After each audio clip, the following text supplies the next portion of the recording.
Hola gente, mi nombre es Luis Navies y vengo a hablarles de cómo utilizar el debugger y además de cómo hacer diagramas utilizando IntelliJ. En este caso tengo un pequeño test donde vamos a iterar dentro de un for y vamos a imprimir en pantalla cuáles son los números impares y cuáles son los impares. Para debuggearlo es bastante simple. En un principio tendremos que darle clic en el lado izquierdo donde aparece la barra de los números.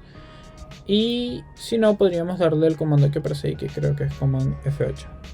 Ya. La ventaja de esto es que cuando corramos el debugger, él nos va a frenar el código justamente en ese punto de interrupción. Y otra cosa que podríamos agregarle a esto es, si le damos al botón derecho, podríamos habilitarlo, deshabilitarlo y además agregarle condiciones. No sé, digamos que en mi caso quisiera ver que este punto de interrupción se frenará nada más cuando i vale 2. Entonces, en el caso que le dé down y corro hacia la siguiente ejecución, le doy acá. Como ven, esta es el 2 puesto. Si vamos a la consola, imprimió el 0 y después el 1. Otra cosa que podríamos hacer es darle al siguiente paso. Y acá podríamos validar cuáles son las expresiones que estamos usando. Por ejemplo, si yo le doy Option o Alt en el caso que estés en Windows o Linux y te colocas encima de alguna parte del código, como ven va cambiando con respecto a cómo me mueva. Si me coloco acá me va a decir que es 0 porque es el valor que entrega, pero si me coloco acá me va a decir que es true. Otra cosa que es bueno que les comente es que siempre del lado derecho les va a ir apareciendo como un comentario cuáles son los valores que tienen las variables. Incluso en estructuras más complejas como objetos y clases les va a aparecer cada uno de estos valores. Por otro lado, si quisiéramos, puedo ir al siguiente paso. Aunque además podríamos hacer lo siguiente. Hay dos step into. Uno que es uno normal y otro es para forzarlo. En este caso, si le doy a este step into, me va a pasar a la siguiente iteración dentro de este for. Pero si quisiera ver cuál es el valor de cómo funciona el print line, le doy acá.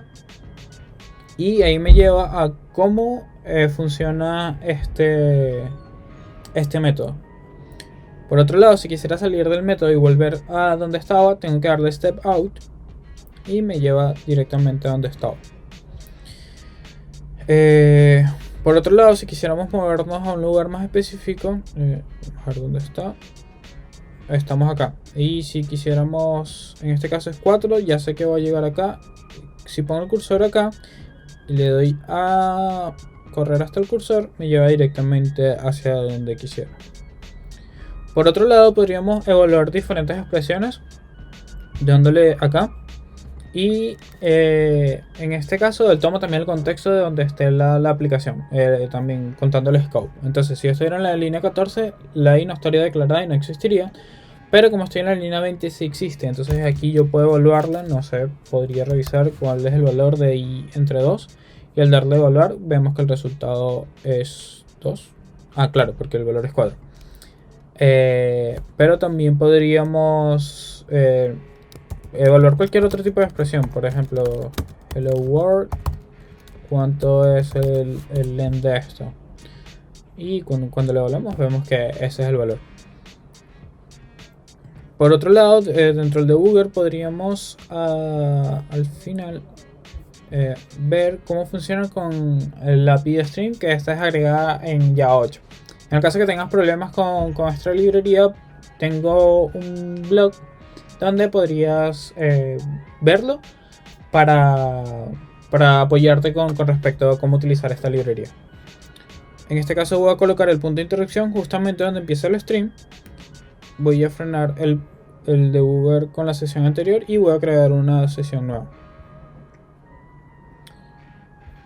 En este caso, como ven, se frena justamente acá y aparece este icono. Posiblemente los iconos de ustedes sean diferentes porque yo tengo un plugin que me cambia todos los iconos. Al darle clic acá, él al principio evalúa todos los procesos y como ven me aparecen todos los nombres que tengo acá arriba. pero me aparecen uno por uno. Si le doy clic a filter, él me va a mostrar qué fue lo que hizo en este paso. Entonces, del primer paso al segundo paso, que sería, este es como el primer paso y este es el segundo. Estoy filtrando todos los nombres que sean mayores, que tengan un len mayor a 4.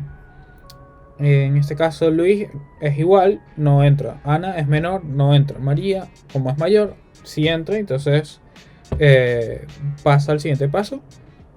Y así sucesivamente. El siguiente filtro es que empiecen por J. Solo entrarían estos tres nombres. Luego lo mapeo y los convierto en el len de cada uno de estos nombres. Luego los imprimo en pantalla, que es lo que hago acá. Y por último creo un arreglo nuevo. Esto es una manera de verlo, pero otra manera para poder ver esta parte de acá es dándole a Flat Mode. Entonces él agrega todos los pasos directamente. Cabe destacar que como yo estoy usando Presentation Mode, se va a ver un poco más pequeño. Pero en el caso de que estés con la pantalla normal no se debería ver así. De todas maneras, como ven, se puede hacer scroll lateral para ir viendo cómo funciona. Pero ya esto es cuestión de gustos, como quisieras verlo. Por último, en la versión Ultimate de IntelliJ podríamos agregar diagramas. Estos son súper útiles para cuando está entrando una persona nueva al equipo, o en el caso de que estés dando clases de cómo funciona la programación orientada a objetos. Podríamos verlo de la siguiente manera. Vamos a frenar esto acá, le doy acá. Me coloco encima del paquete que quisiera ver el diagrama, le doy el botón derecho. Voy a diagramas y le doy a mostrar diagrama. En este caso me pregunta si es de Java o de JavaScript. En este caso le voy a colocar directamente que es de Java. Y como ven, me genera un diagrama bastante pequeño. Aunque tenemos varias opciones para dar más detalles de este diagrama. Por ejemplo, si quisiera ver cuáles son los campos, le doy clic acá. Si quisiera ver los constructores, le doy acá. En este caso, lo único que tiene constructor es el de estudiante. Si quisiera ver los métodos, los veo de esta manera. Y así entre varias opciones. Podríamos también ver nada más los valores públicos, los valores privados, que son a nivel de package o que son protected, o todos los valores. Esto no recuerdo muy bien qué hace. Podríamos ver cuáles son las dependencias. Claro, lo que pasa es que este diagrama es bastante pequeño, pero en el caso de que tuviéramos un diagrama bastante más amplio, podríamos ver con mayor facilidad todos estos cambios que hacen. Bueno, como ven, podemos hacer zoom.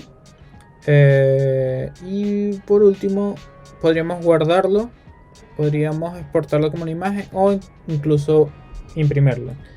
En caso que lo dejemos así, podríamos imprimirlo y ya estaríamos listos. Bueno, esto sería todo por el video de hoy. Espero les sea de utilidad. Nos vemos en una próxima instancia.